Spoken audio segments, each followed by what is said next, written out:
Un veuf accablé par le chagrin a acheté une vieille maison dans un village isolé. Mais il ne savait pas encore quelle surprise l'Y attendait. Et quand il est descendu dans le sous-sol sombre, la Jeep rebondissait sur les bosses et les nids de poules, de sorte que Robert a failli se mordre la langue à plusieurs reprises. Et ce, dans une voiture spécialement conçue pour la conduite tout-terrain.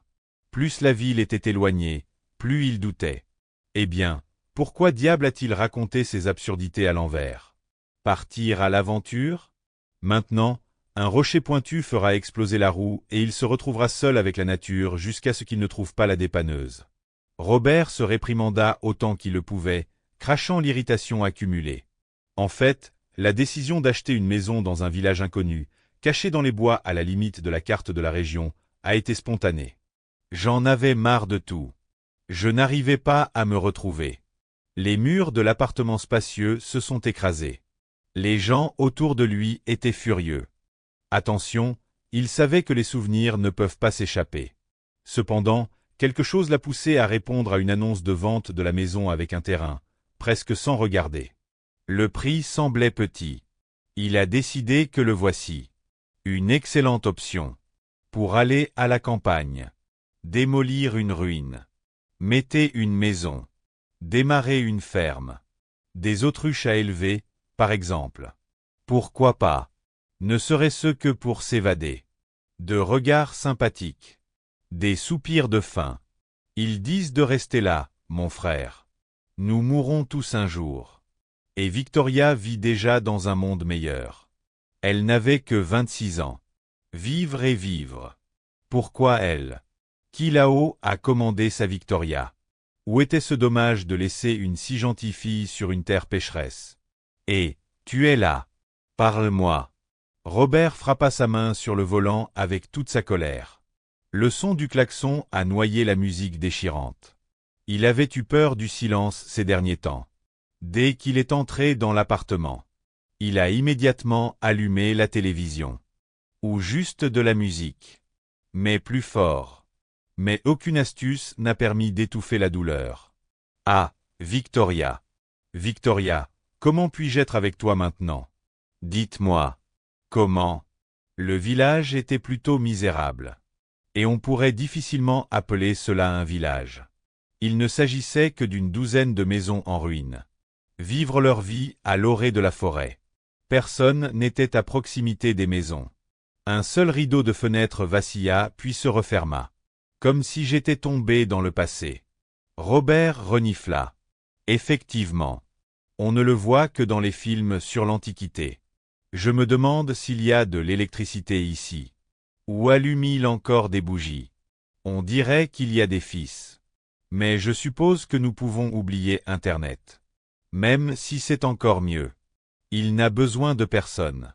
Ni lui, ni le monde. Il en sera ainsi. Arrêt. Est-ce la maison? Une pancarte portant le numéro 10 rouillait sur une maison délabrée. Rouillée par le temps. C'est exact. Le bord même. Seuls les bois sont plus loin. Alors voilà. Votre manoir, aime le futur fermier Robert. Et pourquoi pas? Il sera propriétaire ici. Un bienfaiteur pour les locaux. Il présentera ses propres produits et des œufs d'autruche pendant les vacances. Et les villageois s'inclineront devant lui. En coupant le moteur, Robert gravit prudemment les marches fragiles menant au porche, à la recherche de la clé. Oui, il n'était pas verrouillé. Il poussa la porte qui grinçait pathétiquement. Je me suis esquivé pour éviter de heurter le bourrage supérieur. C'était une petite maison. Dans le hall sentait l'humidité et les vieux chiffons. Robert grimaça involontairement et cligna des yeux, s'adaptant à l'obscurité. Sur un banc se trouvait un seau. Accroché au mur de certains équipements ménagers. 3 marches menaient vers le haut. Il semblait y avoir une autre pièce. Par curiosité, il passa la tête. Et ce fut ainsi. Une petite chambre avec un lit et une petite fenêtre. Et une échelle menant au grenier. Eh bien, nous laisserons cela pour plus tard. Il y avait une autre porte donnant sur la cour, là où se trouvaient les perchoirs. Est-ce qu'ils élevaient des poules? À l'étage, Robert aperçut un tas de foin. Il ouvrit la porte et recula. L'odeur était si forte dans son nez. Oh non, il n'entrerait pas là-bas. Ça c'est sûr. Mais les pièces d'habitation, divisées en deux par un lit de camp, étaient spacieuses et propres. Bien sûr, la misère était toujours un spectacle à voir. Mais le lit de camp et le grand poêle avaient été récemment blanchis à la chaux. Et les tapis étaient propres. Et le lit avec une pile d'oreillers était encore plus joli. Il y avait aussi un samovar trapu. Il est vrai que Robert ne savait pas comment manipuler une telle machine. Au passage, il toucha le canapé et fut surpris. Il fait chaud. Quelle merveille! La cave écrivait que personne n'habitait dans la maison depuis que la grand-mère maîtresse Agatha semblait être décédée. Apparemment, quelqu'un visite la maison. Mais pourquoi s'étonner si les portes sont grandes ouvertes? Eh bien, il va démolir l'endroit, bien sûr. Désolé pour ça, grand-mère Agatha. Je suis vraiment désolé. Comme pour répondre à ces paroles, un visage de femme le regarda depuis la photo dans le coin. Sévère, avec de grands yeux et un front plissé. Elle était une excellente grand-mère lorsqu'elle était jeune. Mais elle était trop sévère. Eh bien, qu'est-ce que tu regardes? Robert a demandé le portrait. Tu ne m'aimes pas? Désolé. Il se trouve que votre cabane ne survivra plus à la maîtresse. Je vais construire une nouvelle maison ici. Un bon. Tu aimerais ça. Et je vais installer une ferme ici. Il y aura du travail pour tous les habitants. Je paierai beaucoup d'argent. Ce sera bon pour tout le village. Alors ne sois pas en colère, grand-mère. Tout ne dépend pas de nous. Tu le sais. Bien entendu, la jeune Agathe du portrait restait silencieuse. Et Robert jeta ses bottes et s'allongea sur le lit qui craqua sous son poids. Eh bien, je vais continuer ma vie. Peut-être que nous pourrons tout recommencer. Robert lui-même n'a pas remarqué comment il s'était endormi. Juste comme ça. Comme s'il s'était éteint. Il n'avait jamais rêvé auparavant. Même si, peut-être, il ne s'en souvenait tout simplement pas. On dit que c'est une caractéristique d'un psychisme sain. De toute façon. Maintenant, il était clairement conscient qu'il était toujours allongé sur le lit. Et grand-mère au foulard blanc, penchée sur le lit, le regardait avec reproche. Son visage ressemblait à une pomme cuite. Mais ses yeux étaient perçants et perçants. « Que veux-tu, grand-mère » demande Robert. Grand-mère secoue la tête. Et elle comprend. Elle n'approuve pas qu'il soit assis sur le lit avec ses vêtements. Pendant un instant, il eut même honte. Et puis il réfléchit. C'est un rêve. De plus, il était désormais le propriétaire légitime du lit et de la maison. Et pourtant, cela ne me semblait pas bien. Désolé. Fatigué de la route, dit Robert sur un ton conciliant. Après tout, on lui a appris à respecter la vieillesse. Grand-mère, ayant apparemment changé sa colère en pitié, se retire. Mais il regarde toujours attentivement, comme si elle voulait dire quelque chose. Puis elle soupire et lui caresse les cheveux comme un bébé. Et disparaît avec le sommeil. Quel rêve j'ai fait! Robert s'assit au bord du lit et secoua la tête. C'est l'effet de l'excès d'oxygène. Je vois déjà des choses. En regardant le portrait de grand-mère, il lui fit signe en plaisantant du doigt. Ne jouez pas à des jeux. Je ne crois pas aux fantômes. À cela lui vint soudain à l'esprit. Il s'était reposé comme s'il avait passé une semaine dans un sanatorium. Son corps était plein d'énergie. Sa tête était claire et même son cœur s'était arrêté de battre. Et l'ennui noir s'est retiré. C'était comme un miracle. Merci grand-mère. Tu m'as guéri. Robert semblait plaisanter. Mais les changements étaient si évidents qu'il prit la décision inattendue de passer la nuit dans cette maison, qu'il avait lui-même condamnée à la démolition dans un avenir proche. Il ne voulait pas rouler sur la route défoncée dans la direction opposée.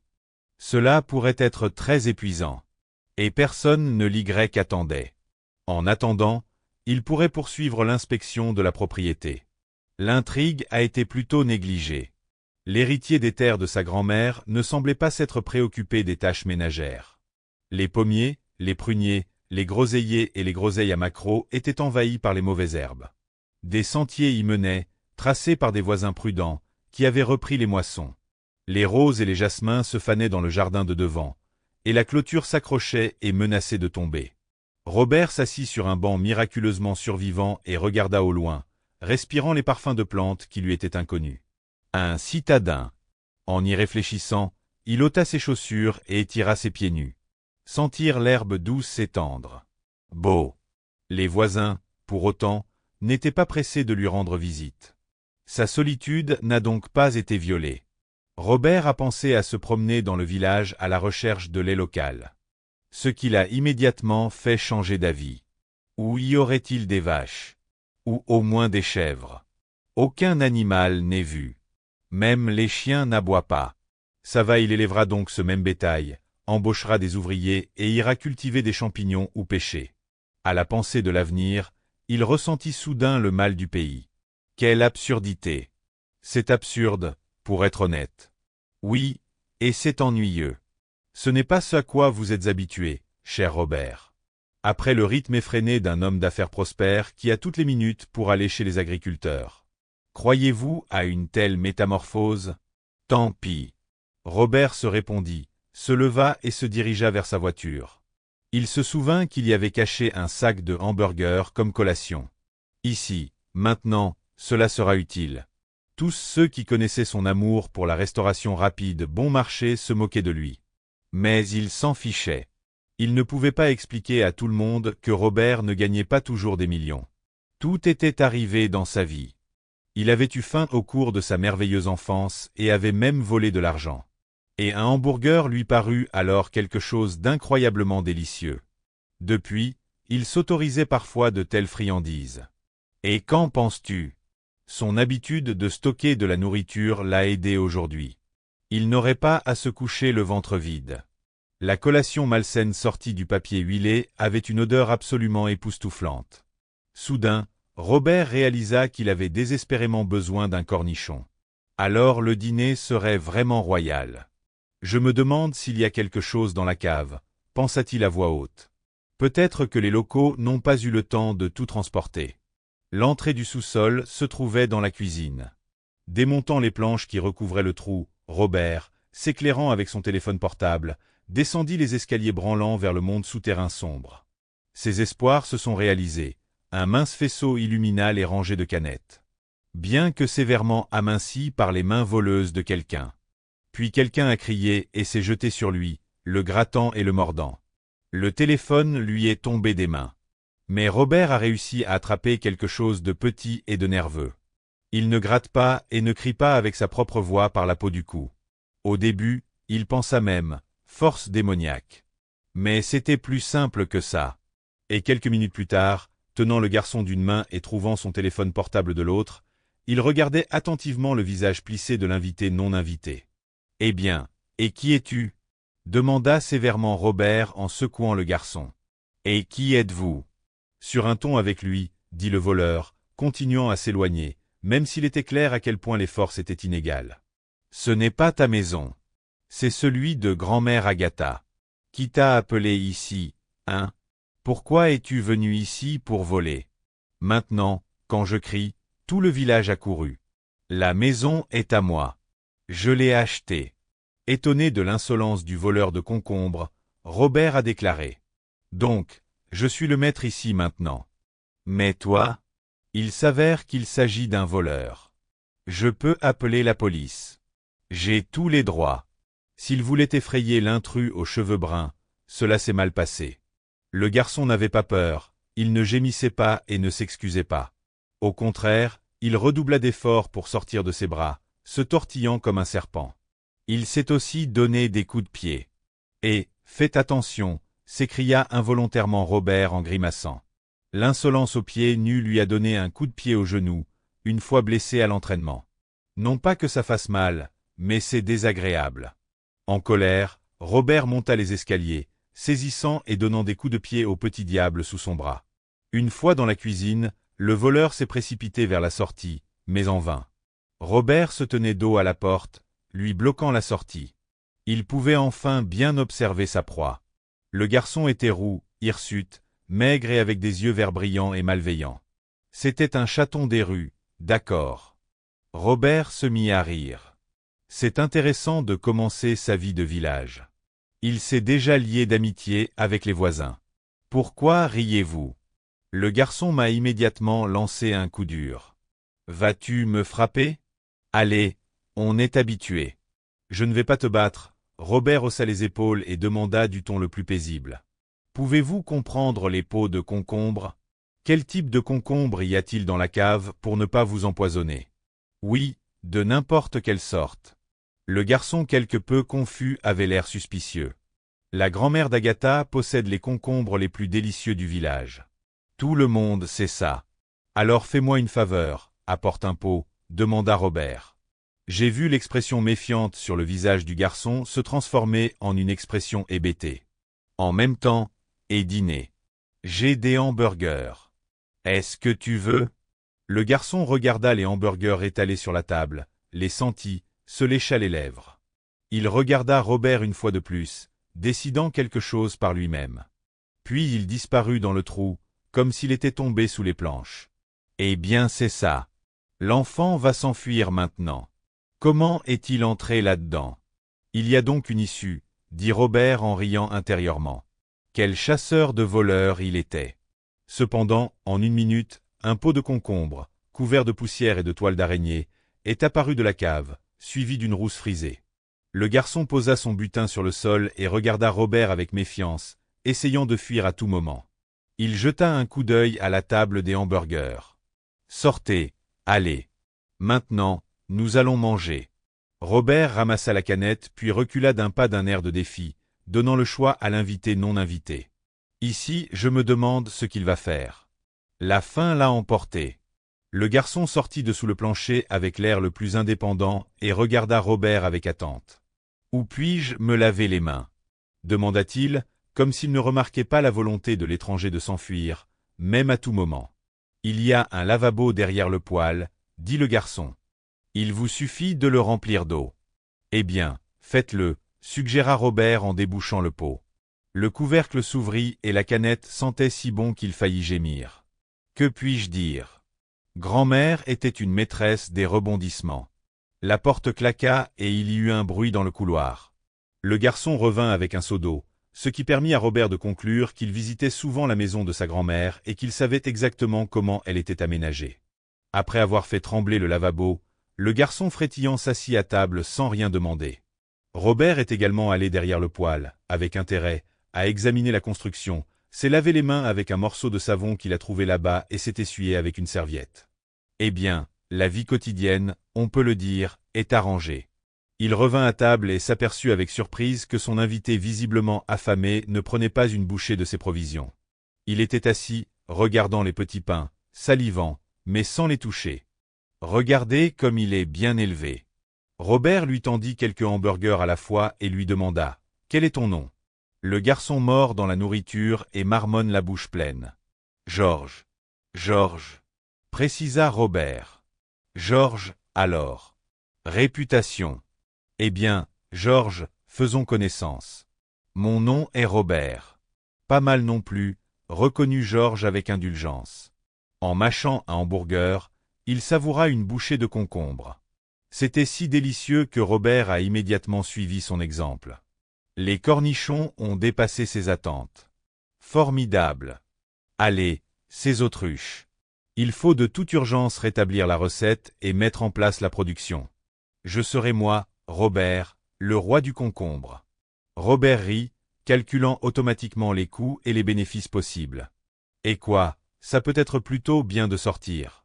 Georges avala instantanément quelques hamburgers, eut le hoquet et envisagea maintenant, dubitatif, le troisième. Finalement, après avoir opté pour quelque chose avec un aspect indépendant, il le mit dans sa poche et se leva de table. Merci. Il est temps pour moi. Je dois couper du bois et faire quelques affaires dans la maison. Vraiment? Vous vous débrouillez tout seul? Robert fut surpris en regardant la silhouette chétive. N'y a-t-il pas d'homme plus âgé dans la maison? Dit-il et il se tut immédiatement, réfléchissant. Le garçon grandit sans père et il dit trop de choses avec sa langue. Peut-être que ce n'était pas pour la belle vie du garçon d'aller chez d'autres. Rien, je me débrouille. Georges évita de répondre. Puis, jetant un coup d'œil à Robert, il ajouta. Je n'ai pas pris le petit pain par cupidité. Je ne pense pas. Merci pour la nourriture, mais nous n'avons besoin de rien de plus. Je l'ai pris comme une friandise. Cela ne vous dérange pas? Pas de pitié. Robert était un peu surpris de telles cérémonies.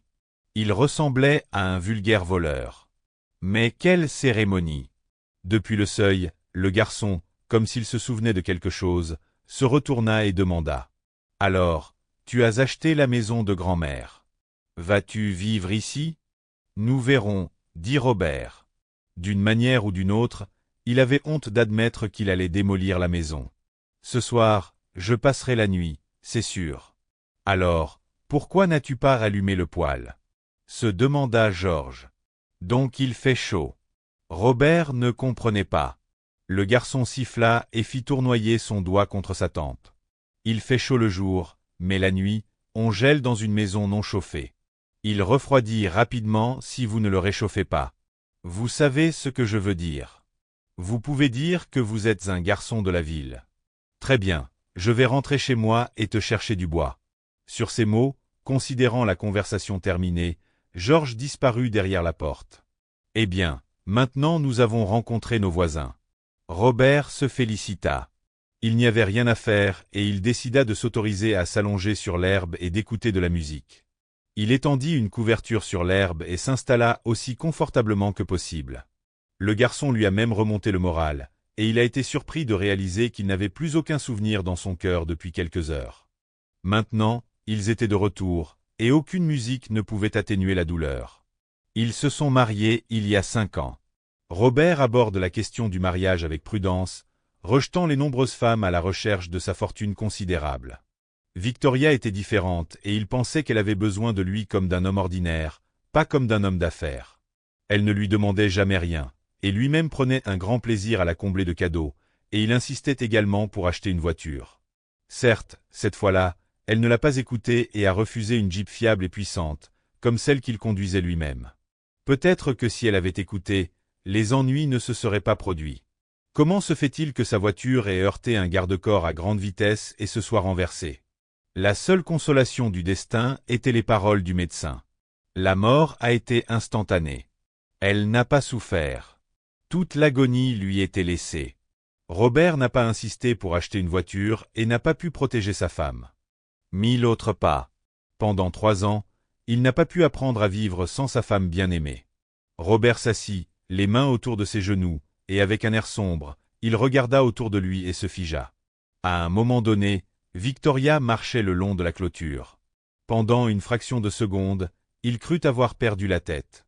Robert sauta de son siège et se précipita vers elle. Oui, la jeune fille vêtue d'une simple robe à menton existait pour de vrai. Elle bougeait étrangement, très lentement de temps en temps, touchant la clôture avec sa main. Lorsqu'elle tourna la tête en entendant la voix, il réalisa que non, bien sûr, ce n'était pas elle, mais cela lui ressemblait. « Bonjour », dit mélodieusement la jeune fille en regardant quelque part derrière lui. Robert regarda ce visage qui rappelait si fort celui de sa femme décédée et réalisa à quel point il était si déroutant. Elle ne l'avait pas vu. Ses grands yeux sereins regardaient quelque part dans l'espace. En même temps, elle souriait et avait l'air amical. « Bonjour », répondit-il, pour éviter un moment gênant. Elle tourna légèrement la tête et sourit à sa voix. « Vous êtes Robert, n'est-ce pas? Georges m'a dit qu'il t'avait rencontré. Merci pour le rafraîchissement que vous avez passé. Vous semblez être un homme très gentil si vous décidez de soigner un garçon étranger. » Oui, Robert ne savait pas comment réagir. La ressemblance est incroyable. Et Georges, bravo. Il semblerait qu'il ait raconté l'histoire de manière à ne pas mentionner le vol, me voici. J'ai également décidé de venir vous rencontrer. Continua la jeune fille avec son visage comme celui de Victoria. Je m'appelle Ariana. Elle tendit la main par-dessus la clôture et Robert secoua doucement ses longs doigts fins, surpris par leur forme gracieuse. De telles mains pourraient être celles d'un artiste ou d'un musicien, mais pas celles d'une paysanne. Probablement habituée au travail acharné. Ravi de vous rencontrer. Ariana hocha la tête, sans se presser de retirer sa main. Maintenant, je vois avec certitude que vous êtes une personne bonne et gentille. Georges, tu ne feras certainement pas de mal. Peux-tu voir? La question sortit de sa bouche et Robert se maudissait déjà pour son insouciance. Mais Ariana sourit. Cela arrive parfois, comme s'il s'agissait d'un aperçu. Les médecins disent qu'il faut opérer. Ensuite, il y a de l'espoir. Seulement, c'est cher.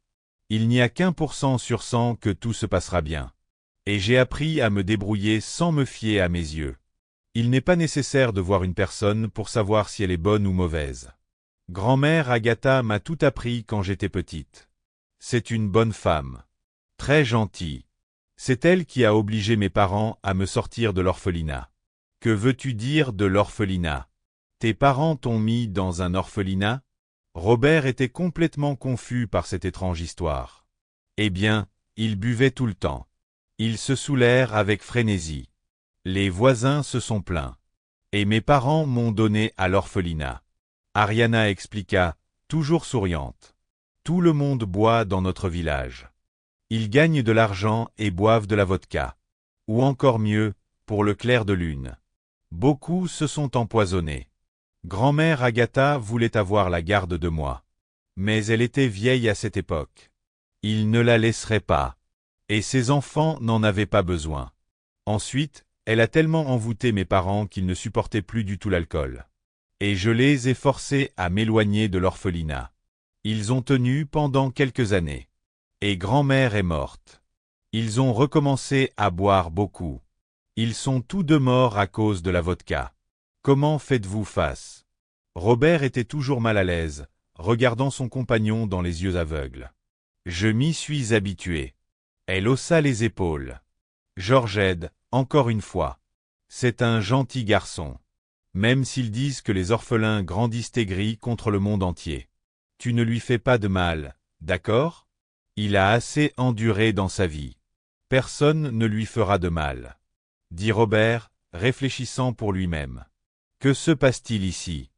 Un film d'horreur? Pas le village. Et George est orphelin. D'accord, j'y vais. Ariana lui a enlevé la tête. Et Robert fut soudain désolé de se séparer des sensations des doigts minces d'une jeune fille réchauffée dans sa paume. Puis-je marcher avec toi? Suggéra-t-il. Mais Ariana se contenta de secouer la tête et de s'éloigner. Toucher occasionnellement la clôture. Il la suivit du regard jusqu'à ce que la jeune fille disparaisse derrière la maison voisine.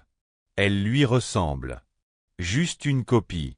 Les pensées d'Ariana occupaient toutes ses pensées. Pour autant qu'il sache, Victoria était la fille unique de la famille. La relation avec ses parents n'avait jamais dépassé le cadre formel. Et maintenant, après la mort de sa fille, la mère et le père inconsolables ont rompu tout lien. Blâmer Robert pour la tragédie. Après tout, il avait acheté à leur fille la voiture dans laquelle elle avait eu un accident. C'était injuste, mais il en assumait la responsabilité. Et maintenant, il apprenait à vivre avec. Le soir, la maison devenait en effet inconfortable et froide. Et Robert fut très heureux lorsqu'il entendit la porte claquer. George est arrivé avec un fagot de bois de chauffage. Le garçon était occupé à attiser le feu, rassemblant le journal qu'il avait sauvé et attisant le feu. Il était évident que c'était une chose inhabituelle pour lui. Très vite, ils étaient déjà assis l'un à côté de l'autre, tendant les mains vers la porte ouverte de la cheminée, où le feu brûlait vivement. J'ai apporté des pommes de terre. Faisons-les cuire sur des charbons. Ce sera délicieux. George proclama joyeusement. Ariana était là, dit Robert au lieu de répondre. Fasciné par le feu. Depuis combien de temps l'a-t-elle? Avec les yeux. Grand-mère m'a dit qu'elle était née en bonne santé. George répondit doucement. Remuez le poêle avec le tisonnier. Puis ça a commencé. Probablement parce que son père et sa mère buvaient. Elle est comme ça aussi loin que je me souvienne. Eh bien, ne vous inquiétez pas qu'elle soit aveugle. Ariana est la meilleure. J'ai compris? George faillit crier la dernière phrase. Prêt à défendre son ami. Oui, je comprends. Je comprends. Ne criez pas. Robert était surpris par une telle ardeur de garçon. Je l'ai aimée. Elle rayonnait de chaleur et de lumière. Exactement. George ne discuta pas et se tourna soudainement vers lui en levant les yeux. Dire la vérité. Êtes-vous riche? Pas pauvre. L'homme répondit sans comprendre où il voulait en venir. Georges se mordit la lèvre. Continuait à le brûler du regard. Puis il a sauté. J'ai laissé tomber le poker. Je me suis rassis. Le regarder dans les yeux. Vous avez assez d'argent pour faire fonctionner Ariana, n'est-ce pas? Ici, vous avez acheté une maison. Pourquoi as-tu besoin d'une épave? Vous n'avez nulle part où mettre l'argent. Et Ariana pourra voir. Je m'en occuperai quand je serai grand. Je rembourserai chaque centime. Et il fondit en larmes. Robert fut submergé par une vague de pitié aiguë. Il caressa Georges sur son dos maigre. Attention à ne pas effrayer cet enfant peu habitué à l'affection, qui a pris sur lui des soucis auxquels tous les hommes adultes ne peuvent pas faire face. Et un amour si désespéré pour la jeune aveugle résonnait maintenant dans sa voix. Une telle passion que Robert réalisa soudain. Il ferait n'importe quoi pour ces gens. Hier encore, il lui était inconnu. Et il a répondu en toute honnêteté. Georges, je trouverai une bonne clinique. Et nous y emmènerons Ariana. Je promets. Et maintenant, avez-vous parlé de pommes de terre là-bas? Où est-ce que je l'ai entendu? Georges. Sortir les pommes de terre carbonisées du feu. J'ai continué à babiller à quel point Ariana était merveilleuse. Comment elle lui avait appris à lire et à écrire. Comment elle lui avait raconté des contes de fées. Comment ils étaient allés cueillir des champignons et des bailles ensemble. Et il a appris à tout faire dans la maison. Il peut même chauffer le sauna. Il est temps pour moi, dit le garçon en bâillant alors qu'il faisait complètement noir devant la fenêtre. Ariana serait inquiète. Et il est parti, fermant soigneusement la porte derrière lui. Robert est resté seul. Ranger les restes du dîner. J'ai touché le poêle. Il faisait chaud. Et toute la maison s'est réchauffée. Maintenant respirait une chaleur vivante et douillette. Des sauterelles gazouillaient dans le jardin devant la fenêtre. Et son esprit était calme et paisible. Il s'est déshabillé. Je me suis mis au lit à l'écoute des grillons. Et il s'endormit aussitôt. Pour la deuxième fois dans cette journée merveilleuse et pleine de surprises. Mamie Agatha était déjà là. Assis respectablement sur un tabouret. Crochetait quelque chose. Le regardant avec des yeux perçants non séniles. Elle a également fredonné quelque chose dans sa barbe. En regardant de près, Robert réalisa que la grand-mère tricotait une petite chaussure de bébé. Un butin. Pour qui le tricote-t-elle? Se demanda-t-il dans son sommeil. Georges est déjà grand. Pas sa taille. Vous aurez une fille. Grand-mère a répondu à sa question tacite et a souri. C'est ce que tu voulais. Tu te souviens? Avoir un fils et une fille. Je l'ai fait, admit Robert. Mais vous voyez comment cela s'est passé. Pas de fils. Pas de fille. Et j'ai perdu ma femme. Ma faute. Ne vous en prenez pas à vous-même. Mamie le réprimanda sévèrement. Vous n'êtes pas responsable de ce qui s'est passé. C'était la volonté de Dieu. Vous aurez un fils et une fille. Vous aurez tout si vous l'osez. Robert s'est réveillé comme s'il avait été poussé. J'ai regardé le tabouret près de la table. Personne n'était là. Quel rêve! Il jeta un coup d'œil à sa montre. Ouah! C'est déjà le matin. Il dormait depuis 10 heures. Il ne pouvait pas se rappeler quand il avait dormi aussi longtemps. Il se sentait si frais et alerte qu'il aurait pu courir 5 kilomètres sans s'arrêter. Il s'est levé d'un bond. J'ai cherché un seau d'eau dans le couloir. Il a sauté dans la rue et s'est éclaboussé. C'est si bon. Bonjour. Un murmure est venu à proximité. Il se retourna et se figea, regardant Ariana. La fille était belle. Et il s'émerveilla de nouveau de la ressemblance avec sa défunte épouse. Il se souvint de la promesse qu'il avait faite à Georges. Et il pourrait vraiment, au moins, essayer. Et si un miracle se produisait et que les médecins parvenaient à redonner la vue à cette merveilleuse fille? Mais nous devons être prudents. On ne peut pas lui donner de l'espoir et ensuite le lui enlever. Bonjour, dit-il en admirant la jeune fille. Tu me regardes si attentivement que ça me fait chaud, rit Ariana. Tu sais, je peux même te voir, je pense. dit Robert en s'approchant de la clôture. Maintenant, je dois partir pour affaires. Mais je reviendrai, promis. J'ai fait une promesse à Georgia et je la tiendrai. Bien, dit-elle. Tu as raison. La promesse doit être tenue. Continuez en toute tranquillité. Nous vous attendrons. Laissez-le chauffer le poêle et faire vivre cette maison, dit Robert sans savoir pourquoi. Il avait désespérément envie de caresser les cheveux blonds d'Ariana. Mais il n'a pas osé. Penche-toi, s'il te plaît, lui demanda-t-elle. Et il baissa docilement la tête. Et il la sentit le serrer par le cou, l'attirant vers elle. Et ses lèvres touchèrent les siennes, momentanément sèches et en feu. Est-ce magique? Il s'émerveilla, se sentant étourdi. Bisous pour Georges, expliqua sérieusement la jeune fille en le laissant partir. Il est revenu si heureux hier. Ne le quittez pas, s'il vous plaît. Je ne le ferai pas, Robert acquiesça. Je reviendrai vraiment bientôt. Elle sourit et se dirigea vers la maison. Il la suivit d'un regard. Il se ressaisit, dit au revoir au portrait de grand-mère et suivit le même chemin familier en direction de la ville. Robert montrait une activité véritablement frénétique. Il a appelé, écrit, consulté et a finalement trouvé une clinique où ils ont accepté de risquer leur réputation et d'opérer. Patient, presque désespéré. Jamais auparavant il n'avait dépensé autant d'argent, car le montant était qualifié de vraiment fantastique. N'hésite pas. Il a signé tous les papiers nécessaires. Répertorié l'avance. Maintenant arriva la chose la plus difficile. Pour le dire à Ariana.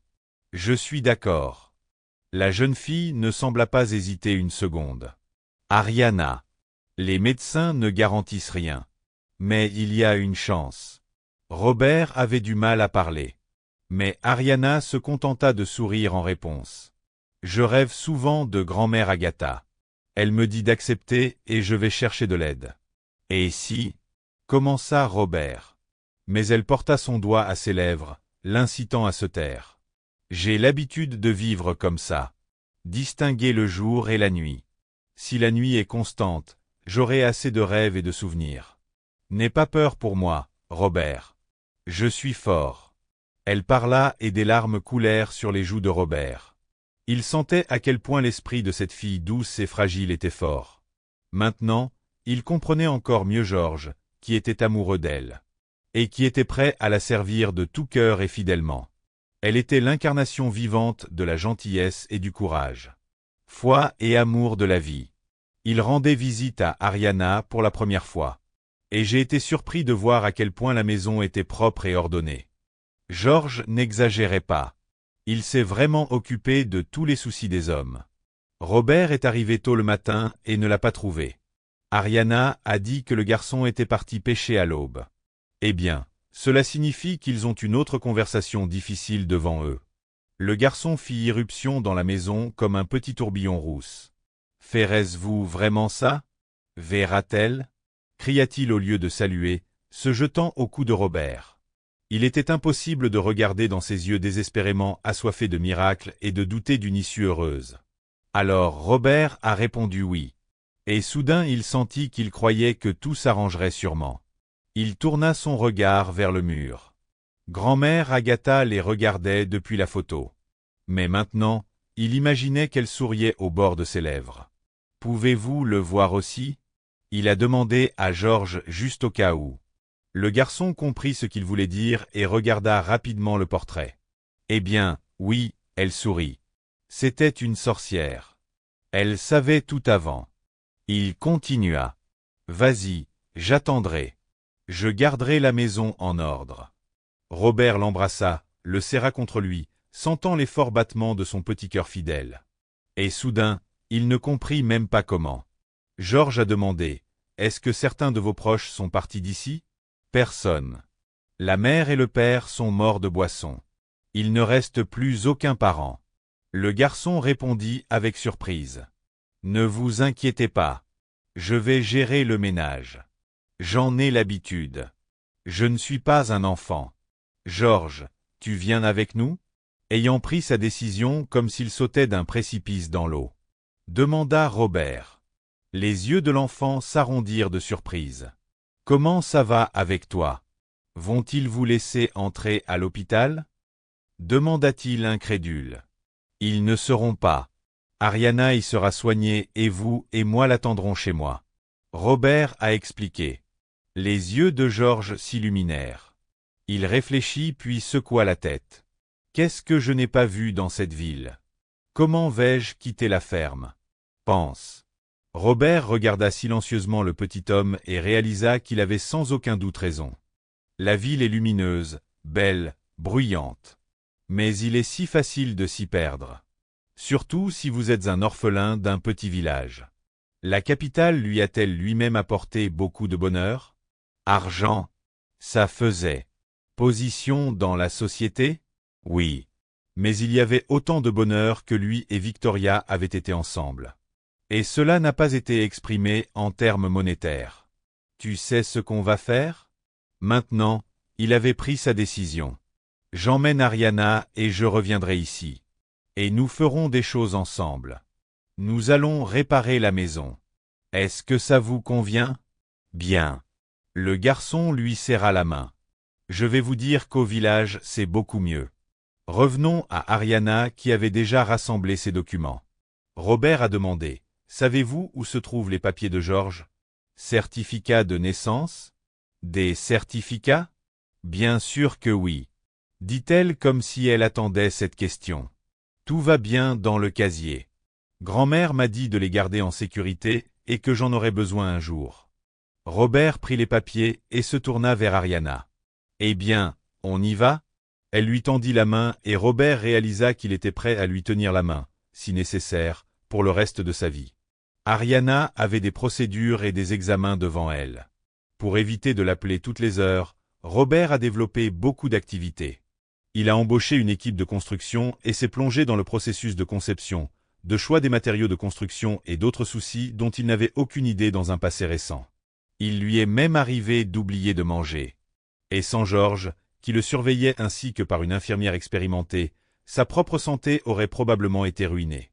Le soir, Robert s'endormait simplement sans rêver. Le matin, il se levait et vaquait à ses occupations. Il a changé sa décision initiale et a laissé la maison de sa grand-mère comme base pour la future structure. Il n'a pas permis que le poêle soit brisé. En conséquence, les concepteurs ont trouvé une option en la recouvrant de carrelage. Le poêle faisait une superbe cheminée. Pour ce qui en est ressorti, le nom de cabane était plus approprié. Il y avait du gaz et de l'électricité provenant de sa propre petite centrale électrique, qui alimentait en même temps tout le village sans interruption, ainsi qu'une ligne internet dédiée. La maison était terminée. Ils ont ajouté 2 étages avec plusieurs chambres, 2 salles de bain et 2 toilettes chauffées. Il y a aussi un sauna, une piscine compacte et plusieurs serres sur le terrain. Robert a fermement décidé de se lancer dans la production industrielle, consistant à cueillir des concombres selon l'ancienne recette. Il a été décidé d'appeler la nouvelle marque Grand-Ma Agatha. Parfois Robert consultait le portrait de la grand-mère, et elle répondait soit d'un air d'accord, soit d'un air de reproche. Puis, après réflexion, il a ajusté ses plans. Robert a payé plus que généreusement. Cette brigade lui a été recommandée, donc le travail s'est bien passé. De l'autre, le cas, conçu par lui, a progressé beaucoup plus lentement, surmontant les obstacles bureaucratiques inventés par les gens, comme s'ils étaient appelés à défendre les intérêts des destinées humaines qui leur ont été confiées. Mais ici aussi, l'argent a aidé. Le jour où Ariana a été opérée, il a signé le dernier papier et a obtenu une fine pile de certificats et de papiers. Dire la vérité. Pourquoi en avez-vous besoin? Demanda la dame aux lunettes strictes du professeur. Vous savez, héréditaire, génétique, influence environnementale. Il doit certainement y avoir aussi un retard de développement. Toute son apparence montrait qu'elle-même n'hésiterait pas à transmettre ses propres gènes avec son hérédité. Si ce millionnaire fou souhaitait les acquérir dans un but quelconque, quel est-il? Pour n'importe quel but. Mon père était également alcoolique et il nous a abandonnés, moi et ma mère, quand j'avais 1 an. Robert sourit, réalisant qu'il est peu probable que la dame apprécie ses arguments. Dans ses yeux, comme dans un dessin animé, brillaient désormais des signes dollars. Et mon enfance s'est passée dans la rue. Il est peu probable que vous compreniez de tels arguments, dans lesquels vous ne pouvez pas tout calculer et tout mesurer en termes monétaires. Vous ne pouvez pas faire ça. Finissons en. Je dois partir. Vous savez, la dame aux lunettes lui lança un regard furieux, mais elle n'osa pas exprimer son opinion inutile. Et Robert, sautant hors du bâtiment poussiéreux et puant d'ennui et de misère, composa le numéro d'Ariana. Elle n'a pas répondu. Et puis il a appelé le médecin traitant. Votre femme a été opérée de l'œil gauche, dit le médecin en souriant. Nous surveillerons la progression de l'œil. Nous ferons l'opération de l'œil droit si le résultat est bon. Il est trop tôt pour tirer des conclusions, mais je suis confiant à 70%. Robert n'écouta pas davantage. 70%, c'est beaucoup, se disait-il. Merci, docteur, a-t-il crié dans le tube. Quand puis-je rendre visite à ma femme? Ce mot lui parut singulièrement juste. La seule chose possible, je pense que dans 3 jours ce sera clair, répondit prudemment le médecin. Je serai là. Robert éteignit le téléphone et se rendit au village. Il devait parler à Georges dans 3 jours. Demanda encore le garçon, regardant Robert excité pendant les 3 jours. Elle a très peur maintenant. Lui as-tu dit combien nous l'attendions et combien nous l'aimions? Bien sûr que j'ai. Confirma Robert. Tu lui as dit ça aussi. Vous lui avez parlé récemment. As-tu oublié? Elle a besoin de l'entendre de votre part. Le garçon expliqua sérieusement. C'en est une autre.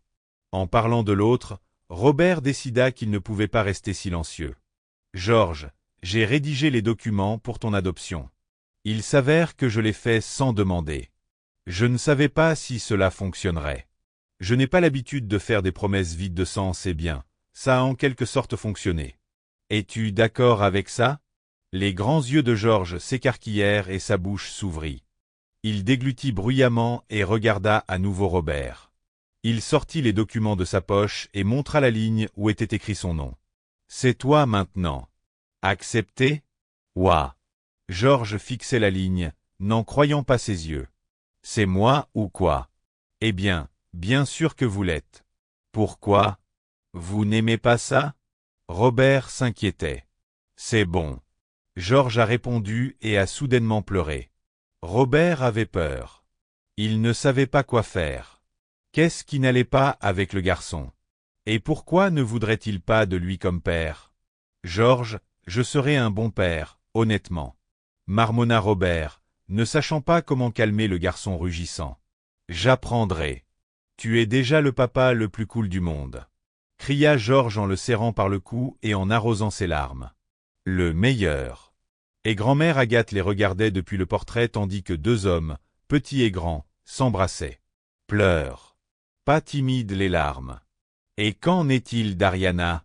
Demanda soudain Georges. On l'emmène aussi? L'emmener où? Dès la première seconde, Robert ne comprit pas. Où aller? Chez nous. Georges s'est alarmé. Tu vas l'épouser, n'est-ce pas? Vous n'êtes pas obligé de m'adopter. Je peux gérer. Et elle a besoin d'un mari. Bien sûr. Robert lui caressa la tête comme un bébé. Je serai toujours avec toi maintenant. Si elle est d'accord, bien sûr. Elle va. Je vais lui parler. Georges a dit avec une telle confiance que Robert a commencé à rire et à l'envier. Lui-même n'avait pas une telle confiance. Enlevé le pansement, prononça solennellement le médecin, les bras croisés sur la poitrine. Il y avait une infirmière dans la chambre avec eux. S'approchant d'Ariana pâle, elle ôta soigneusement le bandage qui protégeait un œil. Ariana clignait des yeux, impuissante. La lumière ne lui était pas encore familière et était inquiétante. Et puis, les gars, mes chéris, je vous vois, dit-elle très doucement. Mais tout le monde pouvait l'entendre. Et je vous l'ai dit. Georges a crié. Sauté de haut en bas. Le médecin le regarda sévèrement. Jeune homme, comporte-toi bien. Sinon, je demanderai à ton père de te faire sortir de la pièce. Son père? Ariana regarda Robert avec surprise. Il passa son bras autour des épaules de Georges et hocha la tête. Père. Père. Nous avons apporté quelques modifications ici. Vous viendrez et nous vous montrerons. Nous vous le dirons. Vous verrez par vous-même. Je vais. Ariana cligna des yeux. S'habituer à regarder le monde de ses propres yeux. Ou plutôt, un jusqu'à présent. Pouvons-nous avoir un moment seul? Demanda Robert, regardant d'un air suppliant le médecin et l'infirmière. Ils sont sortis. Georges marmonna qu'il attendrait également devant la porte. Robert s'accroupit devant Ariana et lui prit la main. Maintenant tu peux me voir. C'est comme ça que je suis. Un homme ordinaire en général. Pas beau. Mais pas moche non plus. Que veux-tu dire? Ariana était surprise. Je ne comprenais vraiment pas où il voulait en venir avec ça. Robert lui caressa les doigts comme pour la calmer. En fait, son propre cœur battait à tel point qu'il pouvait presque sortir de sa poitrine. J'ai décidé de te dire quelque chose. Ariana sourit doucement. Doux sourire. Et la pièce parut s'éclairer. Dites-moi. Ariana. Je comprends que tout arrive très vite. Ce n'est probablement pas la bonne chose à faire. Je n'ai réalisé que récemment que la vie n'en est qu'une. Et c'est si court. Et l'essentiel, c'est d'avoir le temps de faire et de dire. Jusqu'à présent, je n'ai construit qu'une maison. Je veux suggérer que nous plantions des jardins ensemble et élevions des enfants ensemble. Ariana le regarda d'un air incompréhensible. Robert soupira, se ressaisissant. Je suis confus. D'une manière ou d'une autre, expliquez. Je serai bref. Épouse-moi. Elle frissonna et ferma les yeux un instant. Le cœur de Robert battait plus fort. Ne restez pas silencieux, s'il vous plaît. Si vous n'êtes pas d'accord, dites-le. Mais ne restez pas silencieux.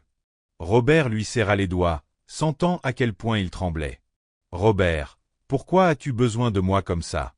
Ariana dit doucement et doucement, des larmes coulant sous ses longs cils. Ne peux-tu pas te trouver en bonne santé, belle et riche?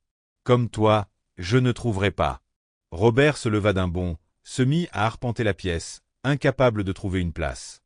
Si gentil, brillant, merveilleux, doux. Je suis tombé amoureux de toi dès que je t'ai vu. Tu es tombé amoureux de moi? Vous êtes tombé amoureux d'un idiot aveugle du village? Ariana sourit légèrement. Est-ce que ça peut être comme ça?